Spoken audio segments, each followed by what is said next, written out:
Katanya mau ditutup, tapi TikTok Shop malah bikin satu event yang akbar banget. Nah, ini maksudnya apaan sih? Nah, jadi buat lu yang belum tahu, kayak tahu kan dari kemarin tuh lagi rame banget isunya kalau TikTok Shop mau ditutup. Ya, penyebabnya simpel. Katanya predatory pricing, banyak UMKM jadi sepi. Terus udah gitu banyak juga nih yang para pedagang minta TikTok Shop ditutup. Sampai ada menteri yang berpendapat kalau dia pengen tutup aja deh gitu kan. Dan medianya kayaknya kemarin udah rame banget.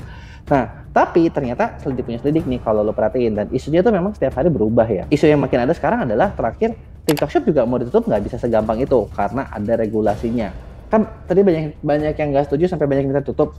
Nah, tapi kalau kalian lihat beritanya nih, beritanya itu bergulir panas banget sampai kayak gini nih, perhatiin.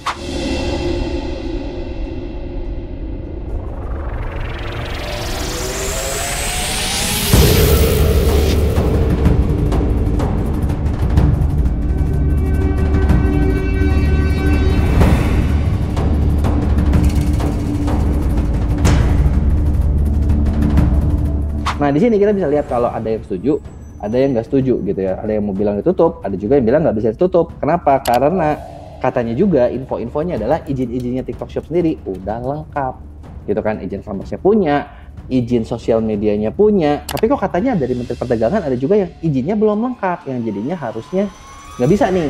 Nah, sebenarnya kalau kita lihat di sini, kita kerasa nggak sih kayak di Indonesia tuh kok perizinan kayaknya ribet banget, bener nggak sih? Kalau yang gue ngalamin sih, kadang memang kalau ketika mau bikin usaha baru gitu ya, kadang kan ya you know lah ya, di Indonesia izinnya tuh nggak gampang gitu kan, masih cukup berbelit-belit gitu ya. Terus kalau dari versi orang TikToknya sendiri gimana? Nah, sebetulnya ketika di acara TikTok Shop Summit kemarin, gue juga sempat nanya ke orang-orang dalam TikTok, kalian tuh beneran nggak sih mau ditutup gitu kan?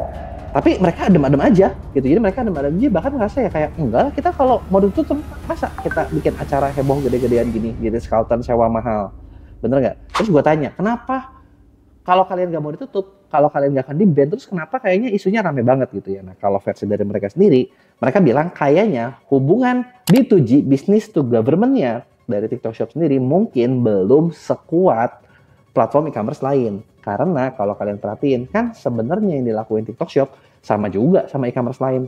Voucher di tempat lain ada, bener nggak? Bakar-bakaran duit di tempat lain ada. Free ongkir di tempat lain ada, bener nggak? Promosi ini itu di tempat lain ada. Predatory pricing di tempat lain juga duluan, bener nggak? Tapi kenapa nggak heboh? Ya mungkin karena B2G-nya udah deket, sedangkan ini platform yang B2G-nya belum deket. Terus ada apa nih di TikTok Shop Summit? Itu kan pertanyaannya, karena acara ini cukup eksklusif. Memang dia disiarin secara live, cuman mungkin banyak dari kalian nggak nonton juga, gitu kan. Tapi kalau yang gua tahu, karena gua termasuk invitation gitu di situ, dan acara ini invitation only, ya acaranya ada apa sih? Jadi di sini kalau diperhatiin itu ada banyak hal. Mulai dari pertama, mereka tuh ya ada pameran gitu ya, ada pameran juga tentang fitur-fitur apa aja di TikTok Shop.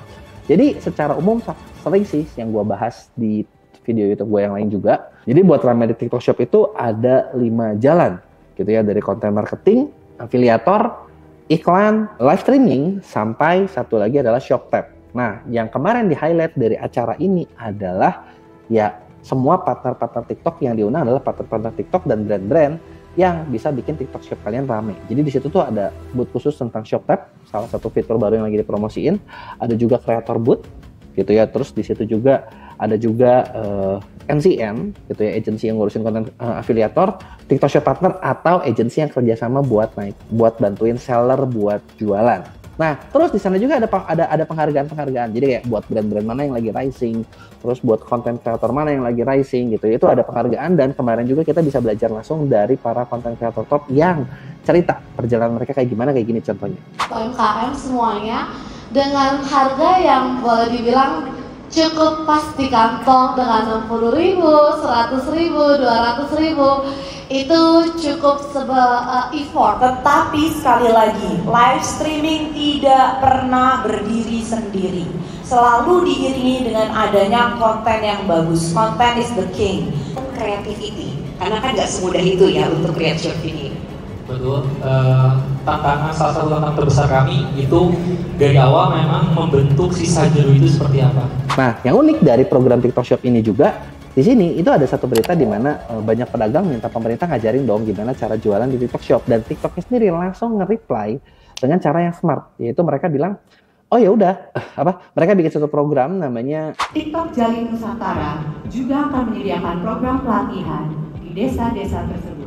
di mana melalui program ini mereka juga bakal bakar duit investasi senilai 6 juta US dollar buat balikin ke UMKM di Indonesia. Terus sudah kejadian belum? Nah, kalau yang udah kerasa adalah kalau sebagai dari salah satu dari TikTok Shop partner di agency partner, itu TikTok memang lagi nyiapin ads credit gitu ya, tambahan buat seller-seller yang jualan. Jadi ketika kalian jualan, nah kalian bisa dapetin tambahan ads credit 50% sampai 100% dari yang udah kalian spend, dan itu jumlahnya cukup lumayan banget, alias besar banget loh. Nah, kira-kira nih kalau menurut kalian, kalau TikTok Shop-nya nih sekarang begitu dikomplain langsung mencoba servis, mau investasi dan lain sebagainya, ini bakal ditutup atau nantinya malah bakal jadi makin gede nih?